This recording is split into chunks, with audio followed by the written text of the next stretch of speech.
சுமார் 450 கோடி ஆண்டுகளுக்கு முன்பாக பிக் பேங் அப்படின்னு ஒரு பெரு வெடிப்பு இந்த பிரபஞ்சத்தில் ஏற்படுது. அது எங்க இருந்து ஏற்படுது அப்படிங்கிறது அறிவியல்ல கிடையாது. நம்ம புராணங்கள்ல என்ன சொல்றாங்கன்னா, சிவனுடைய நெற்றி கண்ணில் இருந்து பிறந்தவர் தான் முருகர். இதற்கும் என்ன சம்பந்தம் அப்படின்னு கேட்டீங்கன்னா, அந்த பிக் பேங் வெடிச்சதுக்கு அப்புறம் எல்லா திசைகள்லையுமே ஒவ்வொரு விண்கற்கள் பறந்து போகுது. அப்படி வந்த ஒரு கல் தான் செவ்வாய் அப்படிங்கிற கிரகம். இந்த செவ்வாய் கிரகத்துடைய அதி தேவதை அப்படிங்கிறவர் தான் இந்த முருகன். நீங்க யோசிச்சிருக்கீங்களா?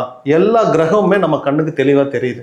அப்படி இருக்கிறப்ப அந்த ஏன் சனி கிரகத்தை சனி கிரகமாகவும் செவ்வாய் பகவானும் சனி பகவானும் ஏன் பகவானா நம்ம கும்பிடுறோம்?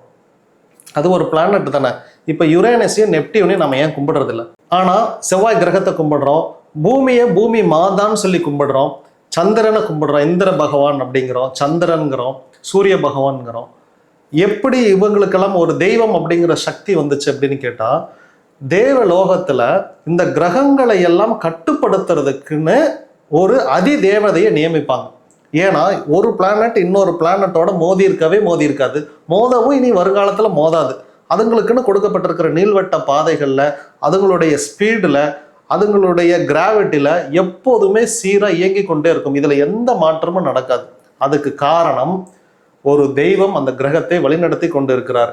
இதை எப்படி நான் நம்புறது அப்படின்னு கேட்டிங்கன்னா, இப்போ நான் காரில் போயிட்டு இருக்கேன், எனக்கு முன்னாடி ஒரு கார் போகுது, அந்த கார் கரெக்டாக 2 ஒயிட் கோடுக்கு நடுவாலேயே போய்கிட்டு இருக்குது அப்படின்னா அந்த டிரைவர் அந்த காரை ஓட்டிக்கிட்டு இருக்கிறாருன்னு அர்த்தம். அந்த வண்டி இப்படின்னு ஆஸ்லேஷன்ல மாறி மாறி போச்சுன்னா அந்த டிரைவர் தூங்கிட்டாருன்னு பின்னாடி இருக்கிற நான் கண்டுபிடிச்சிருவேன். நான் என்ன பண்ணுவேன்னா, அவரை எழுப்புறதுக்கு ட்ரை பண்ணுவேன், ஹார்ன் அடிப்பேன், லைட்டை ஆஃப் பண்ணுவேன், இந்த மாதிரி எல்லாம் பண்ணி அவரை எழுப்புவேன். அப்போ ஒரு கிரகம் தன்னுடைய சுற்றுவட்ட பாதையிலிருந்து மிஸ்பிஹேவ் பண்ணுதா அப்படின்னு கேட்டால் இல்லை. இங்கே எல்லாமே சீராக நடந்துகிட்டு இருக்குது. அப்படின்னாலே யாரோ ஒருவர் இதை இயக்கி கொண்டு இருக்கிறார் அப்படின்னு அர்த்தம். அந்த யாரோ ஒருவர் தான் செவ்வாய் கிரகத்துக்கு முருகன். இந்த பிரபஞ்சம் பெரு வெடிப்பிலிருந்து உருவாகி ஏன் இந்த செவ்வாய் கிரகத்தை முருகன் அப்படின்னு சொல்றீங்க அப்படின்னா, இந்த செவ்வாய் ஒரு தீக்கோள்.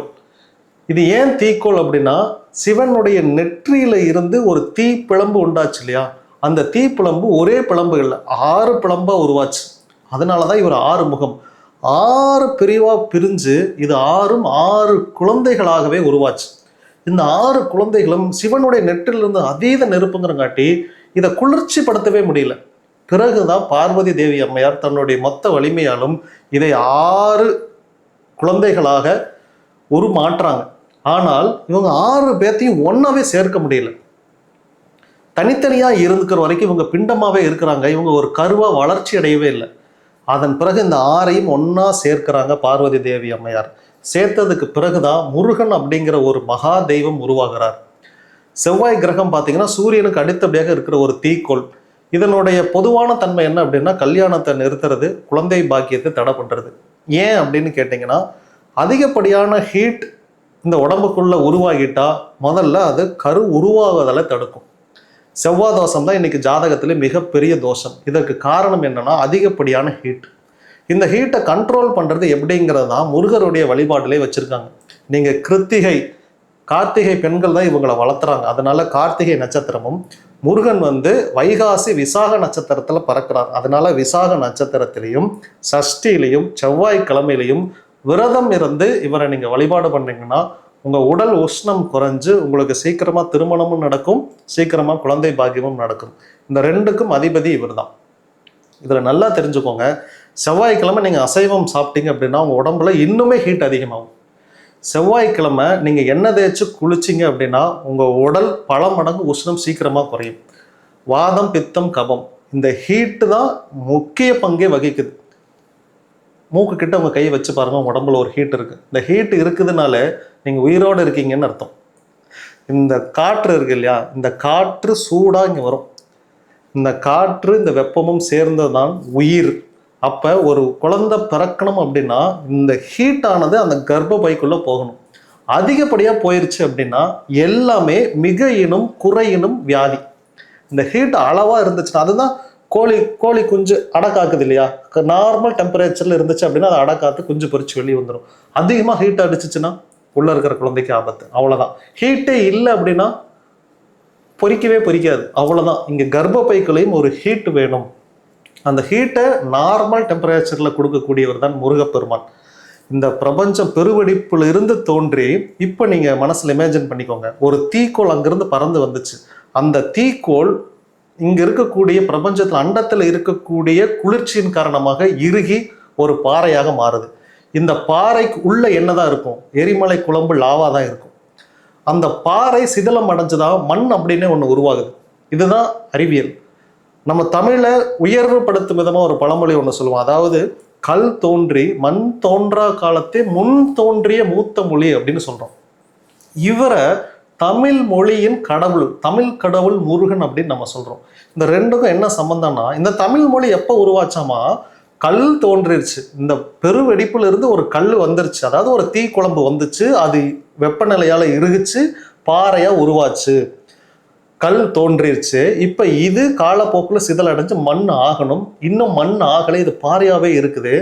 அந்த ஸ்டேஜில் உருவானவர் தான் முருகப்பெருமான். அதனால கல் தோன்றி மண் தோன்றல, அந்த காலத்தையே முன் தோன்றிய மூத்த மொழி. இவர் வந்துட்ட காலையே அவங்க டிக்ளேர் பண்ணிட்டாங்க, தமிழ்ங்கிற மொழி வந்துருச்சு, இனி இவரை பின்பற்றக்கூடிய ஒரு சந்ததி இந்த பூமியில பிறக்க போகுதுன்னு டிக்ளேர் பண்ணிட்டாங்க. அதன் பிறகு மக்கள் தொகை, மனித இனங்கள் எல்லாமே இந்த பூமியில தோணுச்சு. இன்னைக்கும் இந்த பூமியோட மையத்துல எரிமலை குழம்புகள் இருக்குது, லாவா. மேலதான் குளிர்ச்சி அடைஞ்சு பாறையாச்சு, பாறை மண்ணாச்சு, மண்ணுல இருந்து பஞ்சபூதங்கள் இணைஞ்சு தாவரங்கள் வந்துச்சு, தாவரங்கள்ல இருந்து மனித உயிர்கள் வந்துச்சு, அப்படியே பரிணாம வளர்ச்சி அடைஞ்சிச்சு. இதெல்லாம் நடக்கிறதுக்கு ஒரு 50,000 ஆண்டுகள், 1,00,000 ஆண்டுகள் ஆண்டுச்சுன்னு சொல்லிட்டு வரலாறு, அறிவியல் எல்லாமே சொல்றாங்க. இந்த முருகனுக்கும் செவ்வாய் கிரகத்துக்கும் பெரு வெடிப்புக்கும் ஒரு முக்கோண தொடர்பு இருக்கு. அதனாலேயே செவ்வாய்ங்கிற கிரகத்தோடைய வடிவமைப்பு பார்த்தீங்கன்னா ஒரு முக்கோணம் தான்.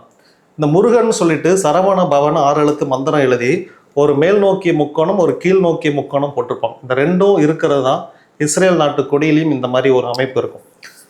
இதற்கு என்ன காரணம் அப்படின்னா, இவர் அந்த செவ்வாய் கிரகத்தை ஆளுமை பண்றங்காட்டி தான் 2 முக்கோணங்களை இணைத்த மாதிரி ஒரு அமைப்பு கொடுக்கப்பட்டிருக்கு. ரெண்டாவது, இந்த செவ்வாய் கிரகம் அப்படிங்கிறதுமே தெற்கு திசைக்கான கிரகம். இந்த செவ்வாய் கிரகம் தெற்கு திசையை நோக்கி இருக்கும்.